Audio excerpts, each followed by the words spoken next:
Madame, Messieurs, bonsoir et bienvenue dans l'actualité de ce mercredi, Coupe du Monde U20, le Sénégal au bord de l'élimination. Les Lionceaux ont fait match nul, un but. L'homme d'affaires appelle à un financement massif des jeunes.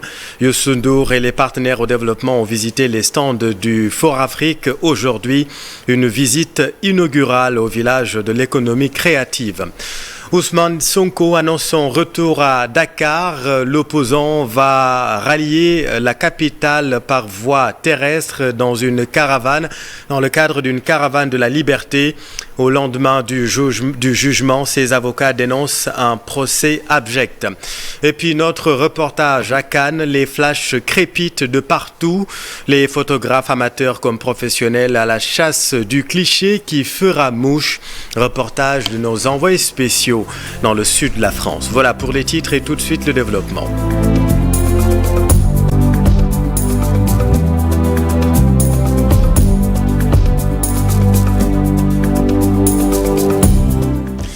La qualification se jouera à la dernière journée Coupe du Monde U20 2023. Les Lionceaux ont fait match nul, un but partout face aux Israéliens. Compte rendu de la partie Ibrahima Kane. Grâce à une magnifique reprise de la tête de Pape Demba Diop. Compétition, une qualification au terme d'une demi-finale face à Petro Luanda, maîtrisée de bout en bout. L'AS Douanes entre tambour battant dans la rencontre sous l'impulsion de son duo d'arrière, Chris Crawford, Jean-Jacques Boissy. Alternant pression défensive et adresse longue distance, les Sénégalais arrivent même en avance de 11 points au cours du deuxième quart-temps. Les Gablous mènent de 4 points à la pause, une avance qui remonte à 15 points durant le troisième quart-temps. C'est pourtant le moment choisi par les Angolais pour sonner la révolte. Ils parviennent à revenir à 2 points grâce à Majok et Pedro. Toutefois, Pedro Luanda ne va jamais revenir au score pour passer devant. Jean-Jacques Boissy va porter l'estocade avec 2 gros tirs à 3 points qui douchent les espoirs des Angolais. L'AS Douanes s'impose finalement 92-86. Elle accède à sa première finale à la Basketball Africa League, une première pour un club sénégalais. Reste maintenant à rentrer un peu plus dans l'histoire en soulevant le trophée, soit devant Al Ahly ou le Stade malien lors de la finale samedi prochain. Merci, cher Sadibou. Et puis dans l'actualité également, Ousmane Sonko annonce son retour à Dakar. L'opposant va rallier la capitale par voie terrestre dans le cadre d'une caravane appelée Caravane de la Liberté. Au lendemain du jugement, ses avocats dénoncent un procès abject. Écoutons Maître Ciré Clédorli avec la radio Futur Média. Ils avaient toujours soutenu qu'il y avait viol, complicité de viol d'autre part pour Nehadi. Bon, donc si le procureur est incertain, cela veut dire que la contumace n'excluant pas l'acquittement, les juges en toute responsabilité devraient acquitter Ousmane Sonko.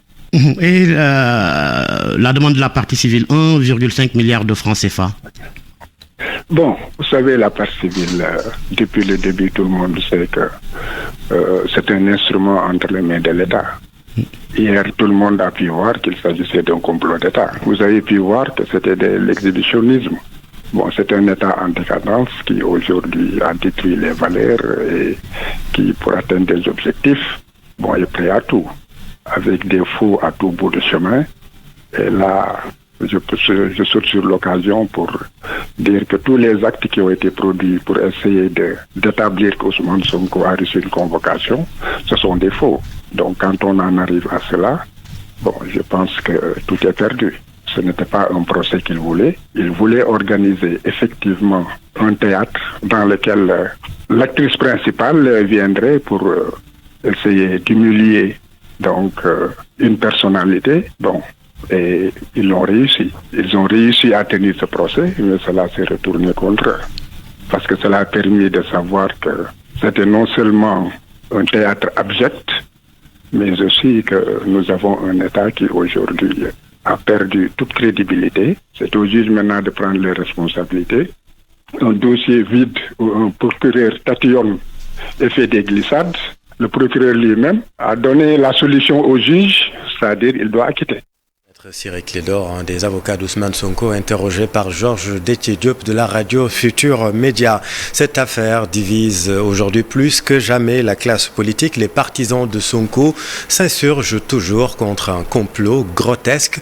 Du côté du pouvoir, on martèle qu'il faut respecter la justice, les institutions de façon générale. Cher Diop et Pape Sangoné Mbaye. Même après le réquisitoire du procureur de la République demandant que le président Ousmane Sonko soit condamné à 10 ans de prison, la polémique ne faiblit pas pour un verdict attendu le 1er juin. Si quelqu'un est reconnu coupable d'un viol, il peut écoper des peines prévues par le code pénal et le code de procédure pénale. Je pense qu'il n'y a absolument rien à voir là-dessus parce que personne n'est au-dessus de la loi. Comme je vous l'ai dit, la loi va s'appliquer dans toute sa rigueur et ça, je pense que ce sont les juges et les procureurs qui vont apprécier. Hier, on a constaté qu'aucune preuve n'a pu être donnée pour montrer qu'il y a eu viol. On a cherché à faire le procès moral de ce leader politique, en l'occurrence le président Ousmane Sonko. On n'a même pas pu avoir ce procès moral parce que tous les témoins l'ont déchargé. Procès de viol présumé du leader de PASTEF contre l'ex-masseuse. Si certains continuent de parler de complot, d'autres soutiennent le contraire. Ceux qui criaient au complot avaient totalement tout faux. Je l'ai toujours dit parce que nous tous, nous avons entendu Ousmane Sonko dire que lui-même, il est allé là-bas. Il s'est fait masser. Et à ma souvenance, personne ne l'a contraint à aller à Sud Beauté. Il y est allé seul.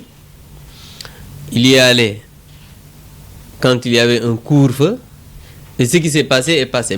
C'est un complot contre un adversaire politique.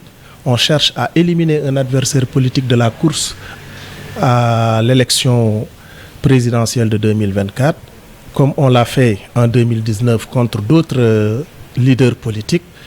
Et c'est vraiment très scandaleux. On est en train de mettre en lambeaux nos institutions aujourd'hui en les instrumentalisant, notamment la justice. 2021, 14 morts, 2022, 3 morts et les 3 morts de 2023. Cela fait 20 personnes décédées, victimes collatéraux d'un procès qui tient en haleine le Sénégal. Une seule personne morte est de trop, à plus forte raison, énormément de jeunes qui ont perdu la vie à cause des manipulations de tierces personnes. Jusqu'au moment où je vous parle, il n'y a pas un seul début d'enquête pour déterminer ceux qui ont assassiné ces jeunes Sénégalais. C'est grave et je le disais tantôt, il faut refonder cette République. Ousmane Sonko, le principal accusé, n'a pas fait le déplacement depuis Ziguinchor dans le sud du pays, ville dont il est maire. En tout cas, la partie civile, lui, réclame 1,5 milliard de francs CFA pour dommages et intérêts. Merci cher. Toute autre chose à présent, le CORED a organisé une rencontre sur le bon usage de la photo et de la vidéo, une session de formation qui va permettre aux techniciens des médias de mieux connaître les images à utiliser et à prendre dans le cadre d'un reportage. Mamadou Thior, président du CORED avec Fatou Bintou Conté. J'estime que les techniciens des médias sont une composante importante de notre profession. Souvent, nous avions l'habitude de former les journalistes, mais cette fois, nous les avons ciblés par rapport à cette thématique du bon usage de la photo et de la vidéo. Parce qu'aujourd'hui, vous regardez les plateformes numériques ou ce qu'on appelle les médias traditionnels, la photo et la vidéo sont très présentes. Mais il faut savoir comment les manier pour ne pas avoir de problème. Parce qu'on note beaucoup de dérives. Le dernier exemple en date, on a vu la photo de l'intérieur de la salle d'audience lors du procès Ousmane Sonko Adji Sarr. On ne sait pas qui a pris la photo et il y a même des quotidiens qui l'ont mis à leur une, ce qui quand même peut apporter des problèmes et peut même nous apporter des problèmes plus tard quand on doit couvrir les procès. Parce que les juges peuvent décider de nous interdire d'accéder avec nos appareils. Donc il faut savoir en la matière comment on doit se comporter pour donner la bonne information. Un mauvais usage de la photo et de la vidéo, c'est de la désinformation.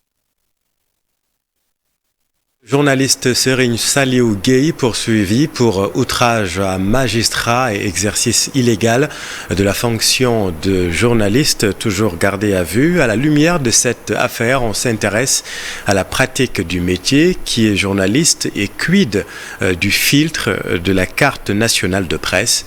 Élément de réponse, Fatou Bintou Conté, nous y reviendrons dans nos prochaines éditions.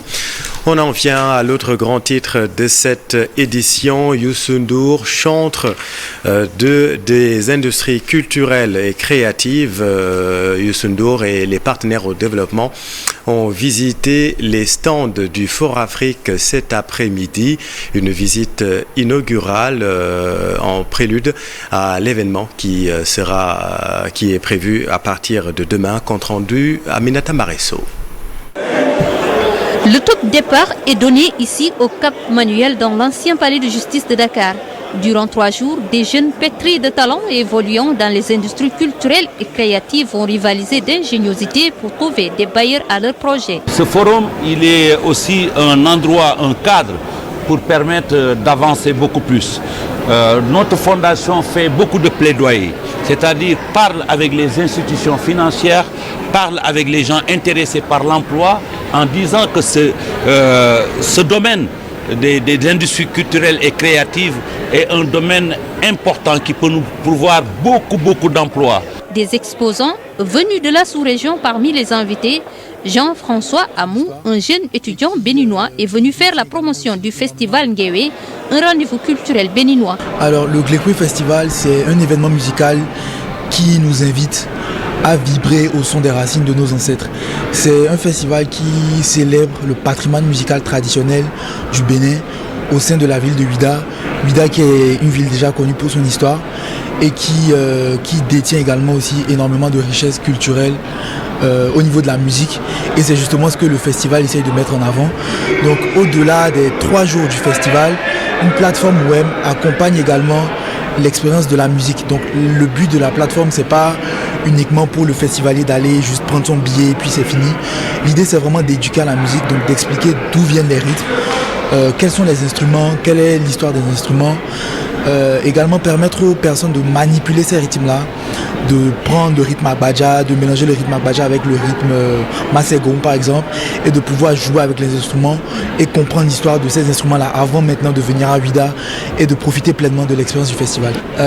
Et si je suis là aujourd'hui, c'est éventuellement pour trouver des opportunités, trouver des personnes qui comprennent le projet et qui seraient également aptes à m'accompagner justement sur la mise en place du festival. Des personnes vivant avec un handicap sont aussi dans le rang des exposants. Ces tapis confectionnés à la main, création de Rokia Kamara. Cette femme handicapée moteur est aussi invitée par la fondation Youssou N'Dour, une participation qui marque l'aspect inclusif du forum. Pour wane sama talent, wane sama yimay liggéey parce que man ki lay def tapisserie. Je confectionne ces tapis à la main, je travaille chez moi, à la Médina.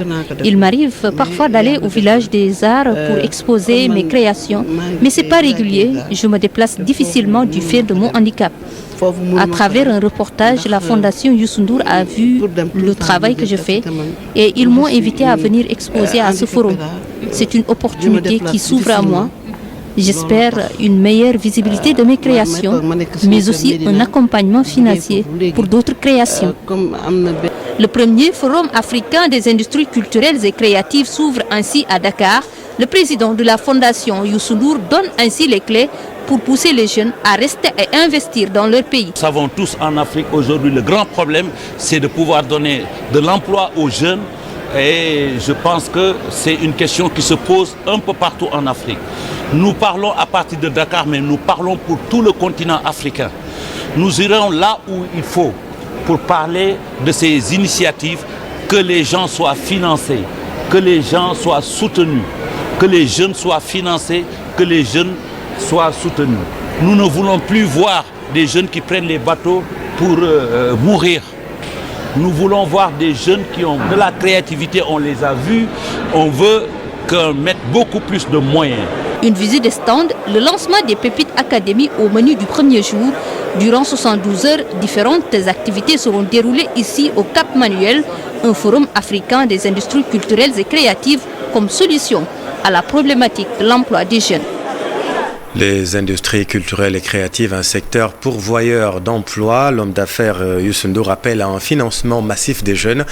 Forum qui s'ouvre officiellement demain 25 mai 2023 et forum qui se tient du 24 au 26 mai 2023. Les rideaux sont tombés sur l'assemblée annuelle du groupe de la BID, la Banque islamique de développement. Le meeting 2023 à Djidda a été en prélude au jubilé du cinquantenaire de l'édition de l'année prochaine. Au banquet de la finance islamique mondiale, le Sénégal a joué sa partition par différents organismes qui ont signé d'importants accords pour le financement de programmes de développement à taux halal. Voyons tout cela avec Abdoulaye Cissé. Si ce n'était les djellabas, rien ne permettait de dire qu'on était en terre sainte, en terre islamique. Le groupe de la Banque islamique de développement a tenu un meeting aux allures d'un grand raout du showbiz, du business de la finance islamique dans un cadre de gala. Une assemblée annuelle en coupe réglée avec le Gotha mondial de la finance réuni à Djeddah. Une assemblée aux allures de revue des troupes pour le Sénégal, venu vendre son prochain grand sommet sur l'investissement à Dakar les 6, 7 et 8 juillet prochains sous la houlette de l'APIX. Madame le ministre Oulimata Sarr a joué les VRP auprès des partenaires. Et comme on pouvait s'y attendre, l'Assemblée de la Banque islamique s'est conclue par une pluie de milliards. 13 800 milliards de francs CFA d'investissement dans des projets de développement essentiellement pour la sécurité alimentaire et les changements climatiques.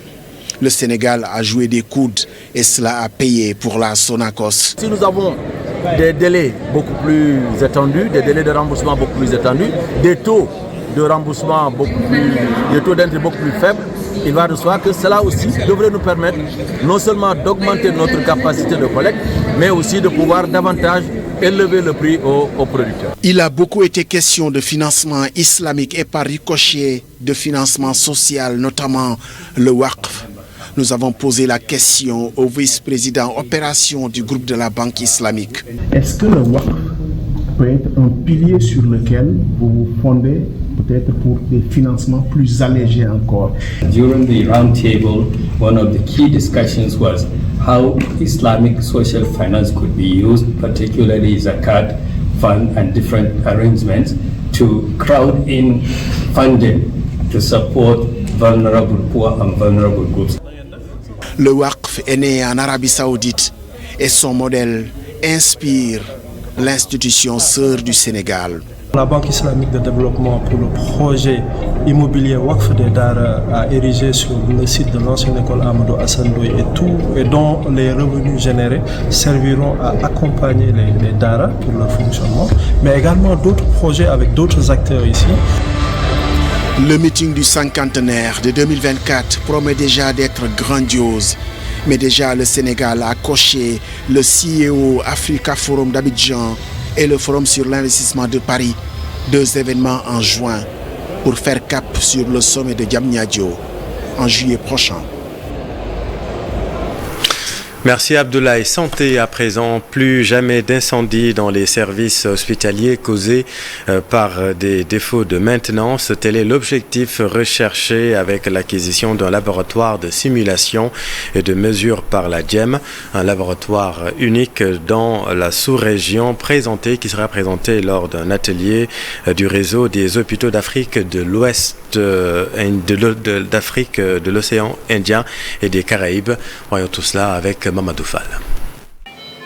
Les leçons tirées des catastrophes hospitalières telles que l'incendie qui avait eu lieu dans les services néonatologie de l'hôpital de Tivaouane et de l'hôpital de Linguère poussent le Sénégal à acquérir un laboratoire de simulation très bien équipé pour la prévention. Un laboratoire d'ailleurs présenté lors d'un atelier du réseau des hôpitaux d'Afrique de l'océan Indien et des Caraïbes. C'est un centre de simulation, un laboratoire de simulation très bien équipé et surtout équipé en termes d'équipement de contrôle, de mesure et d'essai.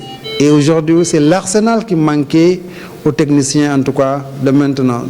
C'est des équipements de contrôle, de mesure et d'essai qui vous permettent de contrôler l'équipement avant toute intervention sur la maintenance, mais également de vérifier les paramètres initiaux après votre intervention sur l'appareil. Ça nous paraît important. Ce sont des équipements qui nous permettent de contrôler l'environnement des hôpitaux, la sécurité électrique, l'humidité, tout cet environnement qui a un impact sur l'équipement et forcément sur le malade, on peut les régler. La néonatologie, tous ces équipements de néonat peuvent être toujours calibrés, contrôlés avant en tout cas de mettre en œuvre dans ce truc.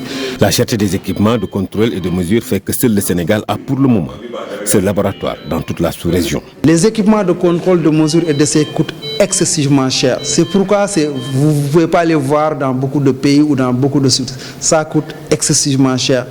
Mais le ministère, l'investissement a été en tout cas par le ministère de la Santé et de l'Action sociale, avec l'apport des partenaires techniques et financiers qui nous appuient dans le domaine de la maintenance. Parce que tout le monde sait que s'il n'y a pas une maintenance, on n'a pas un bon diagnostic. Et qui n'a pas un bon diagnostic, il n'y a pas un bon traitement.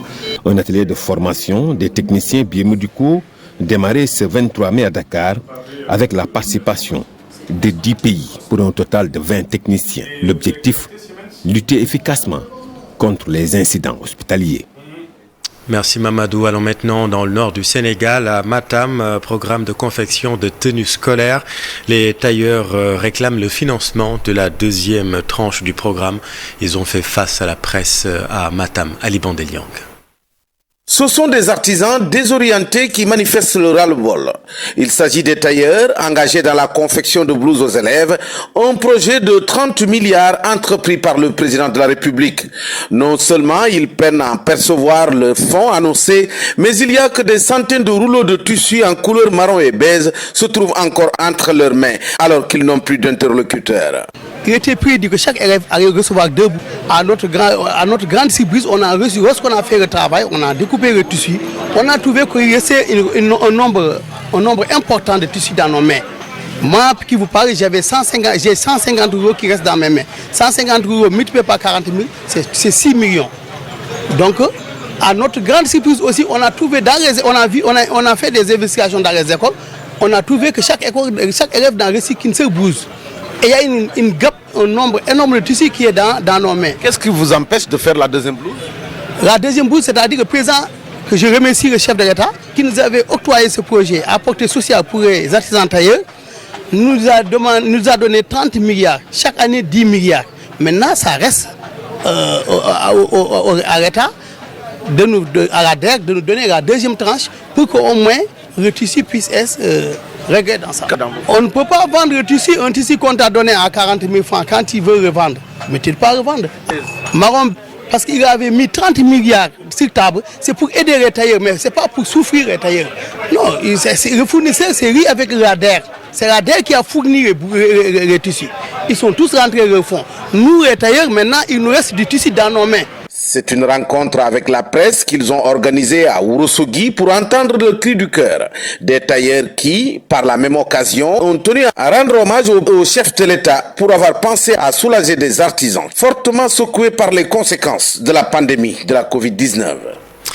Merci Ali. Venons-en à notre reportage. Les flashs crépitent de partout à Cannes. Le festival, c'est aussi ces photographes, chasseurs d'images, professionnels comme amateurs, braquent leurs objectifs sur célébrités et anonymes. Une passion, mais surtout un business qui peut rapporter gros. Reportage de nos envoyés spéciaux, Iboudouf, Tierno, Laurent Mehdi. Dans l'univers des stars, le festival de Cannes, des moments teintés parfois d'émotion, un environnement glamour même loin de la montée des marches. Juste pour dire aussi que l'habillement fait partie du cinéma et que les acteurs du 7e art apprécient aussi la mode. J'avais vraiment envie d'être dans l'énergie du festival de Cannes parce que les gens qui viennent au festival de Cannes sont des stars et ont besoin d'être vraiment mises en avant. Par rapport aux projecteurs et par rapport à ce qu'elles font, ouais, tout à fait. Et chaque pièce est faite pour une femme exceptionnelle. Pourquoi? Parce que le vêtement va apporter une vibration exceptionnelle à la femme qui va vouloir changer les choses. S'habiller chic, la culture de la bonne mise et de l'élégance, une aubaine pour ce photographe professionnel qui s'investit à fond Quelques petits clichés pour immortaliser l'événement. On est là pour immortaliser ce moment et ensuite leur proposer l'idée et la capacité de pouvoir se remémoriser ce moment une fois, deux fois, plusieurs fois, quoi. Le cinéma, c'est un art. La photo fait partie de tous les arts qui existent. On pense qu'on est à notre place. On ne dit pas qu'on est la meilleure que d'autres, mais bon, sans nous, il y a beaucoup d'images qui ne seraient pas remémorées, c'est tout. Cannes, c'est le centre du monde pour tous les cinéphiles de la planète. Ici, on comprend aussi que la mode et le cinéma, c'est plus qu'une histoire d'amour. Isabelle Brou, elle a trouvé ses marques dans ce milieu. C'est très important parce que aujourd'hui, il faut que ces femmes soient révélées ainsi que tous ces hommes énergétiquement, et c'est ce qui fait la beauté ensuite du cinéma aussi, je pense. Pour apporter cette vibration énergétique que certaines femmes peut-être n'ont pas, et les réalisateurs veulent que ces femmes deviennent des grandes femmes, des grandes femmes, et qu'elles soient habillées vraiment à la hauteur de ce qu'elles sont énergétiquement. À Cannes, l'exception est de ne pas être sur son 31. Et après la bonne mise, c'est joyeux toujours de recevoir les clichés. Une bonne période pour les professionnels de la mode, mais pour les photographes aussi. C'est toujours les meilleurs flashs. Merci Ebou. Et puis pour être complet en sport, retenez que l'AS Douane jouera en finale samedi contre Al Ahly qui s'est imposé qui sont imposés dans l'autre demi-finale devant le Stade Malien 78 à 73 points. C'est la fin de cette édition. Merci infiniment de l'avoir suivi. Le soir d'info, la suite avec Pape Abdoulaye Der et son invité Papa Amadou Fall. C'est à vous Abdoulaye dans un instant. Restez avec nous. Vous êtes au bon endroit. Bonne soirée.